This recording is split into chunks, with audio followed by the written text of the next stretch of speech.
फराज किदवई साहब, तो इसका मतलब अगर 26 में से 26 है तो इस बार भी आजमगढ़ जा रही है और गाजीपुर भी जा रही है। फिर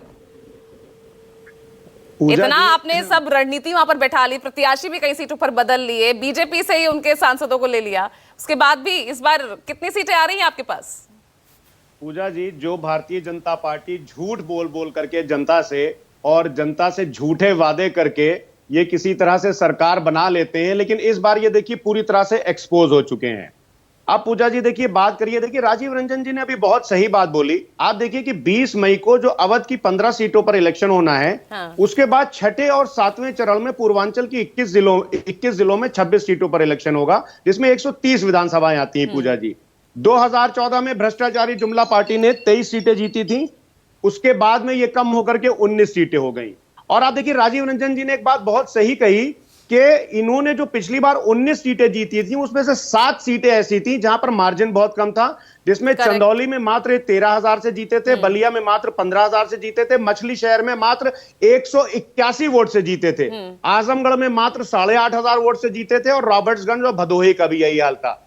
और पूजा जी क्या करते हैं ना, ये लोग प्रशासन का इस्तेमाल करके, पुलिस का इस्तेमाल करके वोटर्स को रोकने की कोशिश करते हैं, लेकिन जनता ने इस बार इलेक्शन अपने हाथ में ले लिया है, समाजवादी पार्टी और कांग्रेस के नेतृत्व में उत्तर प्रदेश में। अब पूजा जी मैं आपको एक चीज और बताता हूं कि अगर आप देखिए कि भारतीय जनता पार्टी चल हो जा शुरू। केसरिया से मन जोगी हुआ रे, दिल झूमे देखो पतवारा हुआ रे, दिल झूमे देखो पतवारा हुआ रे। हर पल मनाओ केसरी त्योहार। विमल बोलो जुबान केसरी। 2017 में जब इलेक्शन लड़ी थी विधानसभा का, तो पूर्वांचल की ये जो 26 लोकसभा सीटें, इसमें 130 विधानसभा सीटें आती हैं, उसमें से 87 सीटें भारतीय जनता पार्टी जीती थी, जो कि 2022 में कम होकर के 64 हो गई, और समाजवादी पार्टी 2017 में 14 जीती थी, जो बढ़ करके 42 हो गई। With the help of Rajbhar, Om Prakash Rajbhar, उनके योगदान को तो हम नहीं भुला सकते। पूजा जी देखिए जनता का योगदान समाजवादी पार्टी के साथ हमेशा रहा है। हाँ। पिछली बार राजभर जीते, इस बार हमारे साथ कांग्रेस है। और दूसरी बात, एक मैं आपको एक बहुत इंपॉर्टेंट डेटा पॉइंट बताता हूं पूजा जी, जो आपके दर्शकों के लिए बहुत बढ़िया चीज रहेगी।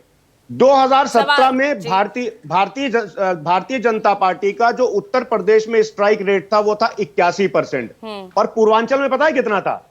77%। और 2022 में उत्तर प्रदेश में इनका जो स्ट्राइक रेट था 68% और पूर्वांचल में था 59%। यानी कि इनकी जो ओवरऑल परफॉर्मेंस रहती है उससे इनकी पूर्वांचल में हमेशा जो परफॉर्मेंस है वो कम रहती है। अब हमारे भाई अभी बात कर रहे थे एसएन सिंह साहब, बड़ी बड़ी बातें कि ये विकास हो गया, वो विकास हो गया। आज ये फराज किदवई साहब बात हम क्योंकि पूर्वांचल की कर रहे हैं ना, तो पूर्वांचल में आपका गठबंधन भी तो कितना मजबूत दिख रहा है। आप ये भी देखिए, आपके साथ वो पार्टी है जो 14 में शून्य रही, इस पूर्वांचल की मैं बात कर रही हूँ, 26 सीटों की, 19 में जो शून्य रही, और अब विधानसभा की भी आप बात कर लीजिए, वो पार्टी आपके साथ है जो सिर्फ 2 सीटों पर सिमट गई। पूजा जी हमारा गठबंधन इस टाइम बहुत मजबूती से चुनाव लड़ रहा है, और ये रही बात ये कि अगर हमारे गठबंधन के साथी की पिछले इलेक्शन में सीटें कुछ कम रह गई, तो वैसे तो श्रद्धेय अटल बिहारी वाजपेयी जी लोकसभा के चुनाव कई बार हारे हैं और उनकी जमानत जब्त हुई है, तो इसका मतलब ये हुआ कि क्या वो कभी प्रधानमंत्री नहीं बने? तो पूजा जी ये डेमोक्रेसी, ये लोकतंत्र है। भारतीय जनता पार्टी ने झूठ बोल करके, जुमलाबाजी करके जनता को गुमराह किया और इन्होंने झूठ बोल करके वोट लिए, लेकिन अब जनता पूरी तरह से जागरूक हो चुकी है। पूजा जी एक इंपॉर्टेंट बात है, इंपॉर्टेंट बात यह है कि भारतीय जनता पार्टी के प्रवक्ता से पूछिएगा कि क्या बनारस स्मार्ट सिटी बन गई? आज पूरा फुल पेज का ये राइटअप है हिंदुस्तान द हिंदू में कि जो स्मार्ट सिटीज का इन्होंने झूठ बोला था उसका पर्दाफाश किया है। पूरा एक फुल पेज का इन्होंने राइटअप छाप करके कि किस तरह से इन्होंने जनता के साथ धोखा किया, जनता को इन्होंने बेवकूफ बनाया, जनता के साथ इन्होंने विश्वासघात किया कि हम स्मार्ट सिटीज बनाएंगे। आज बनारस भी स्मार्ट सिटी नहीं है। बहुजन समाज पार्टी के जो भाई हमारे थे वो बिल्कुल ठीक बात बोल रहे थे। राघवेंद्र